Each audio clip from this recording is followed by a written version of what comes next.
아마 올해 가장 많은 관심을 받을 차를 꼽으라면 바로 이 차였을 것 같아요. 르노의 그랑콜레어스 또 탑니다. 왜냐면 이건 2.0 가솔린 터보 4륜구동 모델이거든요. 얼마 전에 르노 코리아 연구원과 만날 자리가 있었습니다. 조금 개인적인 얘기긴 했지만 연구원에게 가장 애착이 가는 모델이 뭐냐라고 물어봤더니 바로 이 차 2.0 터보 그랑콜레어스 4륜구동을 얘기하더라고요. 아마도 자동차의 완성도가 가장 좋고 주행에서 느껴지는 성능도 가장 좋고 심지어 엔진은 볼보게 들어갔다고 해요. 그래서 저도 타봤습니다. 르노 그랑콜레어스 2.0 가솔린 터보 4륜구동 풀옵션 모델입니다.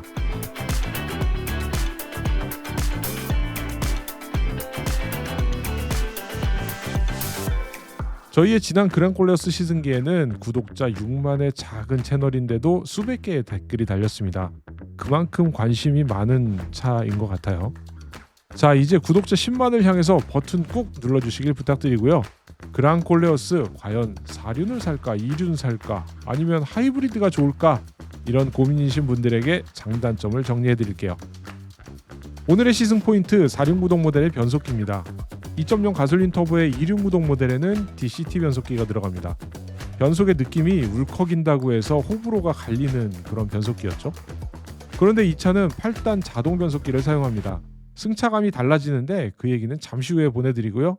일단 시승차의 기본적인 사양 살펴보시죠. 이제 도로에서 많이 보여서 디자인은 익숙할 것 같아요.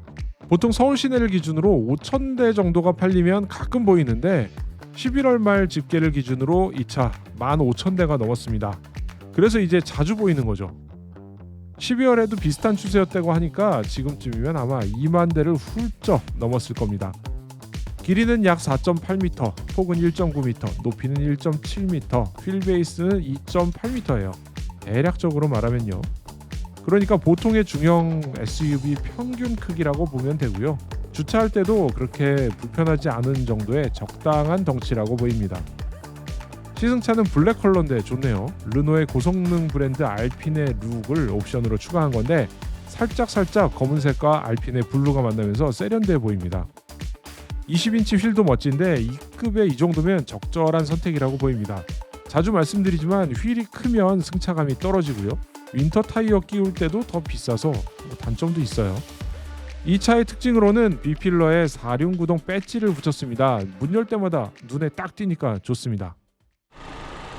자, 이제 차를 타고 나가보죠.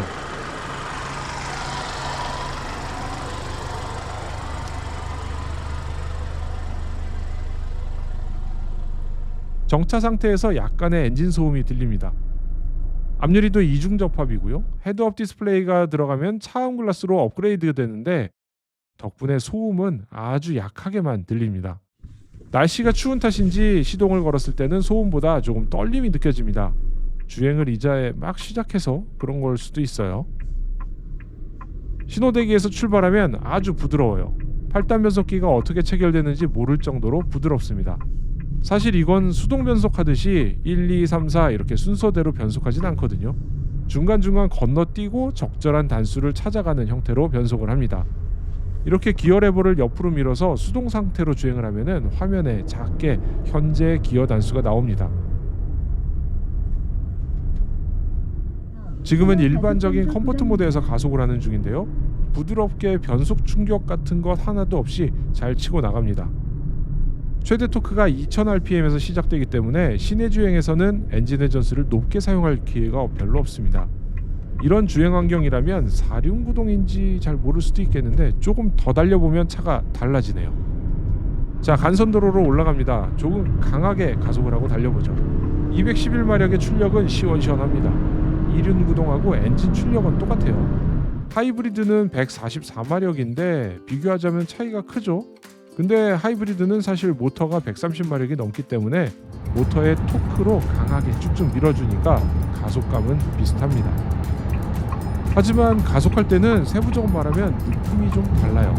2.0 터보는 8단 자동 변속기와 결합해서 엔진으로 쭉쭉 밀어주는, 그러니까 내연기관 자동차에 시원한 맛이 있습니다. 반대로 하이브리드는 모터의 토크로 푹푹 밀어주는 매력이 있어서 마치 전기차 같은 가속감을 느낄 수가 있었죠. 지금까지 제가 탔던 시승차들하고 달라진 것도 있습니다. 기존의 시승차들은 과속 경고음이 엄청나게 컸어요. 꺼버릴 수는 있었는데 시동을 다시 걸면 다시 켜졌죠. 계속 과속을 하면 13번이던가 울리다 꺼졌는데 이게 은근 신경이 많이 쓰였거든요. 다들 단점이라고 기자단 시승행사 때부터 얘기가 나왔었는데 이걸 소프트웨어 업데이트로 해결했습니다. 자, 이렇게 나와요. 지금은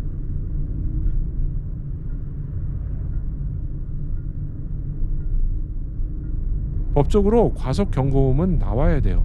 그래서 이 정도로 작게 나오도록 바꾼 거죠. 아마 전체 스피커에서 나던 소리를 운전대 근처의 작은 스피커에서만 나도록 바꾼 것 같습니다. 이게 30km 정도의 느린 속도에서는 예전처럼은 아니더라도 경고음이 좀 들리는 편이긴 해요. 그런데 고속으로 달리면서는 거의 들리지 않을 정도로 소리가 줄어듭니다. 소리가 줄어드는 게 아니라 주변 소리에 파묻혀 버린다고 해야 정확하겠죠. 또 하나 개선한 게 바로 주차 시 경고음입니다. 기존에는 엄청나게 큰 소리가 났었어요. 그런데 이번에는 볼륨을 조절했습니다. 소프트웨어 업데이트로 이런 것들을 개선한다고 하더니 진짜 빠르게 잘했습니다. 이 차는 보그 언어의 4륜 구동이 들어갔습니다. 볼보가 XC40을 출시할 때 넣었던 것도 보그 언어였어요. 여러모로 이 차 볼보하고 비슷하죠. 오프로드를 들어가지는 못했지만 일단 4륜 구동인 이 차 콜레오스의 3가지 종류 가운데 가장 자동차로서는 듬직합니다. 코너링은 가장 좋고요. 핸들링이 진짜 좋아요. 좌우로 흔들리는 느낌이 SUV라면은 좀 더 나야 될 텐데 과장을 조금 보태자면 세단 같은 핸들링을 보여줍니다. 르노의 자체 자료를 보면 경쟁 모델 A나 B에 대비해서 롤이나 핸들링에서 훨씬 우수하다고 주장을 하고 있어요. 이런 표를 보고 타면 진짜 그런가 싶기도 한데 확실한 건 운전하는 느낌 제일 좋습니다.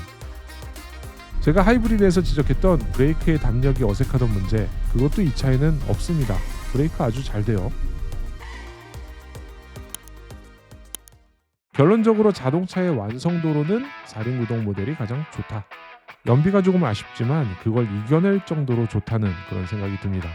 그래서 추천한다면 주행거리가 많으면 하이브리드, 자동차의 핸들링, 주행 성능에 민감하다면 4륜 구동이 좋겠습니다.